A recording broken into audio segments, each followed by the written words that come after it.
Hello दोस्तों, आप सभी का स्वागत है। आज है 14 अप्रैल। तो चलिए शुरू करते हैं हम लोग 13 एंड 14 अप्रैल का करंट अफेयर्स MCQ। तो सबसे पहला क्वेश्चन है दोस्तों, 14 अप्रैल को किसकी जयंती मनाई जाती है? तो इसका सही उत्तर होगा भीमराव अम्बेडकर। आप सभी को पता ही होगा कि 14 अप्रैल 1891 को डॉक्टर भीमराव अम्बेडकर जो हमारे संविधान निर्माताओं में से एक महत्वपूर्ण रोल अदा किया था, तो इनका जन्म 1891 को मध्य प्रदेश में हुआ था 14 अप्रैल को। और इस दिन को समानता दिवस के रूप में मनाया जाता है। ये हमारे संविधान का जो ड्राफ्टिंग कमेटी के हेड थे और संविधान के निर्माण में इनका सबसे महत्वपूर्ण रोल रहा है।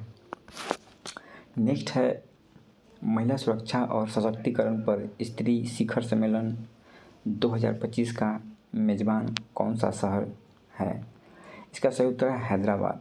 हैदराबाद में सिटी सिक्योरिटी काउंसिल महिलाओं को सुरक्षा और सशक्त बनाने के लिए स्त्री में सुरक्षा प्रशिक्षण, समान सशक्तिकरण और समानता जुड़ा हुआ है दोस्तों। तो इससे शिखर सम्मेलन को हैदराबाद मेज़बानी कर रहा है और इसका प्रमुख ऑब्जेक्टिव है महिलाओं को सुरक्षा और उनका सम्मान और इक्वलिटी बढ़ाया जाए महिलाओं में।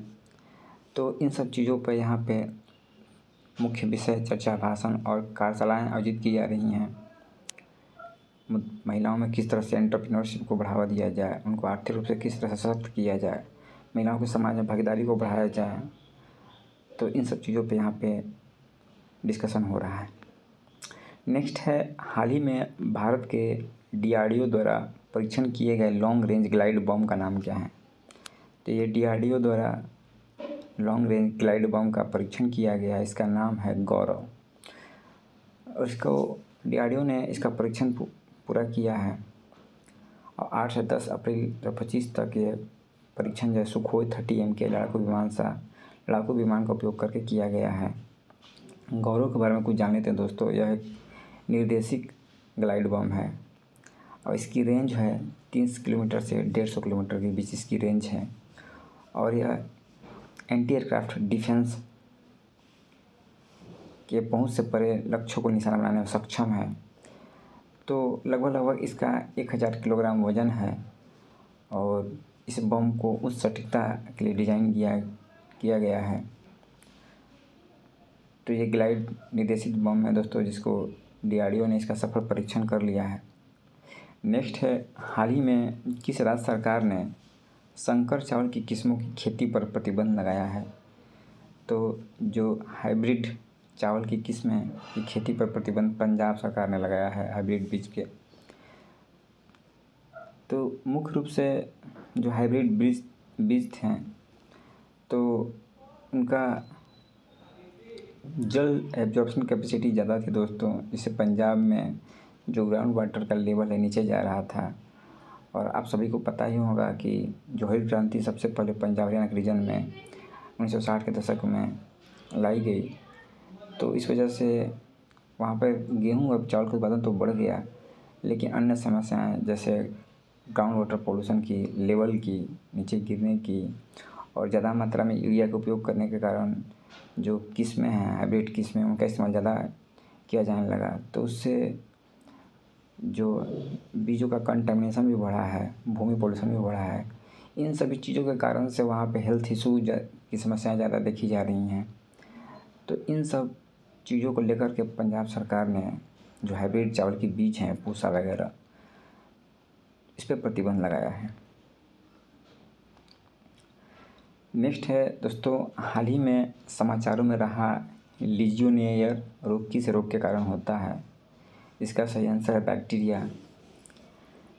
ऑस्ट्रेलिया के न्यू साउथ वेल्स में लीजियोनेयर्स रोग के मामलों में वृद्धि हुई है और मुख्य रूप से यह प्राकृतिक जलाशयों में इसका बैक्टीरिया प्राप्त होता है, लेकिन अब जो मानव निर्मित पॉन्ड हैं, झील हैं, तो वहाँ भी ये पाया जाने लगा है और यह एक गंभीर श्वसन बीमारी है दोस्तों, जिसमें निमोनिया, बुखार और फ्लू जैसा लक्षण दिखता है। नेक्स्ट है, विश्व पार्किंसंस दिवस प्रतिवर्ष किस दिन मनाया जाता है? इसका सही उत्तर है 11 अप्रैल विश्व पार्किंसन दिवस हर साल 11 अप्रैल को मनाया जाता है। और ये पार्किंसंस एक डिजीज़ है, मस्तिष्क संबंधित बीमारी है जिसमें मस्तिष्क के जो सेल होते हैं कमज़ोर आते हैं लोगों को भूलने की, और यह मुख्यतः वृद्धावस्था में ही ये दोस्तों जनरली 50-60 के बाद ही यह बीमारी होती है। तो इसी संबंध में अवेयरनेस फैलाने के लिए यह पार्किंसंस दिवस मनाया जाता है, लोगों के बीच में जागरूकता फैलाई जाए पार्किंसंस की जानकारी के बारे में। तो यह 11 अप्रैल को मनाया जाता है। नेक्स्ट है BM-04, एक छोटी दूरी की बैलिस्टिक मिसाइल है, किस संगठन द्वारा विकसित की गई है? बैलिस्टिक मिसाइल 04, तो ये दोस्तों DRDO के द्वारा विकसित की गई है। और इसके बारे में थोड़ा जान लेते हैं कि यह 10 मीटर के आसपास लगभग लंबी है और इसका वज़न 11,500 किलोग्राम है इस मिसाइल का। और यह जो कन्वेंशनल वारहेड्स है उसको 500 किलोग्राम तक ले जा सकती है और इसका रेंज 1500 किलोमीटर के आसपास है। तो ये मिसाइल के रेंज 1500 किलोमीटर के आसपास है, यानी पूरी पाकिस्तान कवर कर लेगी दोस्तों। नेक्स्ट है, हाल ही में किस संगठन ने सामाजिक सुरक्षा रिपोर्ट 2025 जारी किया है? तो ये इसका उत्तर होगा दोस्तों विश्व बैंक के द्वारा सामाजिक सुरक्षा रिपोर्ट जारी किया गया। इसमें कहा गया है कि जो लिस्ट डेवलपिंग कंट्रीज़ हैं तो उनके पास सामाजिक सुरक्षा संबंधित कोई भी योजनाएं नहीं हैं। बहुत कम ही लोग हैं जिसका एक्सेप्टेंस या एक्सेस सामाजिक सुरक्षा के पास है, किसी सामाजिक सुरक्षा योजनाओं को वो एक्सेस कर सकते हैं।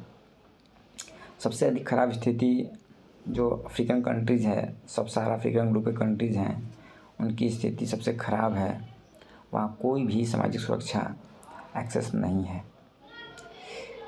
नेक्स्ट क्वेश्चन है, हाल ही में किस राज्य सरकार ने कास्ट सेंसस करवाया है? इसका सही उत्तर होगा कर्नाटक।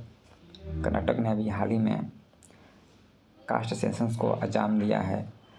तो इसके पहले सबसे पहले बिहार ने जो है जातिगत जनगणना करवाया था दोस्तों, इसके बाद तेलंगाना में हुई थी और ये तीसरा राज्य बन चुका है जिसने जातीय जनगणना करवाई है और इसने 54 पैरामीटर्स रखे हुए थे। इसका मुख्य उद्देश्य दोस्तों जातियों के आधार पर कल्याणकारी योजनाओं का जो वेलफेयर स्कीम्स होते हैं उनका निर्माण करना और जो ज़्यादा मोर वल्नरेबल ग्रुप है या जातियां हैं उनको इन योजनाओं से जोड़ना। नेक्स्ट है, नमामि गंगे मिशन 2.0 किस वर्ष तक जारी रहेगा? तो दोस्तों ये 2026 तक जारी रहेगा और यह योजना है 2014 में नमामि गंगे योजना शुरू की गई थी। इसका 2.0 चल रहा है और इसके लिए national clean mission of Ganga भी शुरुआत की गई थी। इसका प्रमुख उद्देश्य है कि गंगा नदी को स्वच्छ बनाना, इसके तटों पर जो शहर बसे हुए हैं उनका जो भी सीवरेज और जो भी पोल्यूटेड पानी है गंगा नदी में गिरता है तो उसको सीवरेज करके उसको साफ़ बनाकर उसको गिराया जाए। इसके लिए नदी किनारे जो है पूरी तरह से सीवरेज मशीन का स्थापना किया जाएगा। जो आसपास रिवर फ्रंट डेवलपमेंट और स्वेज ट्रीटमेंट प्लांट है ये सब लगाए जाएंगे क्योंकि गंगा नदी का हमारा एक कल्चरल सिग्निफिकेंस भी है, महत्व है। हमारी सामाजिक संस्कृति में गंगा का बहुत ही पुण्य नदी के तौर पर इसको माना जाता है। तो नेक्स्ट है क्वेश्चन दोस्तों, वर्तमान में कौन सा देश दुनिया के सबसे बड़े मानवीय संकट का सामना कर रहा है? तो ये दोस्तों है सूडान की राजधानी खार्तूम है और सूडान में आपस में गृह युद्ध छिड़ा हुआ है जिससे बहुत बड़ी मानवीय त्रासदी उठ खड़ी हुई है। वहाँ पर बच्चे, महिलाएं संबंधित हिंसा में बढ़ोतरी देखी गई है। दूसरी तरफ वहाँ इस स्थिति में गंभीर सूखा का भी सामना सूडान कर रहा है जिससे वहाँ पर भूखमरी की स्थिति उत्पन्न हो गई है। वैसे वर्ल्ड फूड प्रोग्राम चलाया जा रहा है लेकिन इसका कंसंट्रेशन बहुत कम है दोस्तों, इसका एक्सेस बहुत कम है। तो यह स्थिति आ चुकी है कि सभी देशों को मिलकर इससे गंभीर मानवीय त्रासदी जो उठ खड़ी हुई है उसको किस तरह से कम किया जाए, रोका जाए, काम किया जाना चाहिए। नेक्स्ट क्वेश्चन है, किस संगठन ने ऑटोमोटिव उद्योग पर वैश्विक मूल्य श्रृंखलाओं में भारत की भागीदारी को सशक्त बनाने से संबंधित एक शीर्षक रिपोर्ट जारी किया है? इसका सही उत्तर होगा दोस्तों नीति आयोग। नीति आयोग के द्वारा वैश्विक मूल्य श्रृंखलाओं में भारत की भागीदारी को सशक्त बनाना, इस शीर्षक से एक रिपोर्ट जारी किया गया है, जिसके अंतर्गत जो भारत के ऑटोमोबाइल क्षेत्र है उसको उसके सिनेरियो को ये रिप्रेजेंट करती है। उसके सामने क्या चैलेंजेज हैं और वैश्विक जो ग्लोबल मार्केट है उसमें भारत की भूमिका को किस तरह से बढ़ाया जाए, इन संबंधित चीज़ों पर यह एक रणनीतिक प्रस्ताव पारित करती है। तो आज के करंट अफेयर्स दोस्तों इतना ही था। Thank you.